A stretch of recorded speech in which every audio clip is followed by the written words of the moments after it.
نبی پاک علیہ السلام نے جس دنیا کو ہم بہت بڑی دنیا سمجھتے ہیں، حضور نے اس کی مثال کیا دی؟ صحیح مسلم کی حدیث ہے، دیکھیں کتنا کھول کر اور کتنا آسان کر کے رسول پاک ہمیں بات سمجھاتے ہیں۔ دنیا کیا ہے، آخرت کیا ہے، یہ والی زندگی کیا ہے، آخرت کی زندگی کیا، بالکل کھول کر واضح کر کے نبی پاک علیہ الصلوۃ والسلام فرمانے لگے دنیا اور آخرت کی مثال اس طرح ہے جس طرح دریا بہ رہا ہو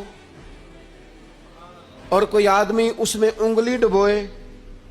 جتنا پانی اس کی انگلی کو لگ گیا یہ دنیا ہے، اور جو باقی ٹھاٹھے مارتا دریا پیچھے ہے، سمندر پیچھے ہے، وہ سارا آخرت ہے۔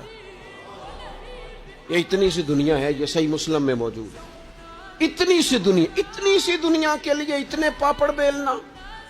اتنی سی دنیا کے لیے اتنے ظلم کرنا، اتنی سی دنیا کے لیے اتنے حق ضائع کرنا، اتنی سی دنیا کے لیے اتنے لوگوں کے دل توڑنا، اتنے حقوق پہ ڈھاکہ ڈالنا، اتنا جبر کرنا، لوگوں کا مال کھانا، لوگوں کو تکلیف دینا، عزتیں اچھالنا، اتنی سی دنیا کے لیے حضور فرمانے لگے اتنی سی ہے یہ دنیا، جتنا انگلی کو پانی لگ گیا ہے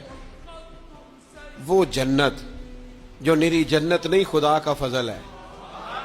جو اللہ کی عطا ہے اپنے بندوں کے لیے۔ میرے کریم فرمانے لگے اس جنت میں وہ نعمتیں ہیں نہ کسی آنکھ نے دیکھی، نہ کسی کان نے سنی، نہ تمہارے دل پر کبھی خیال ہی گزرا ہوگا کہ ہمارا رب ہمیں یہ عطا فرمانے والا ہے۔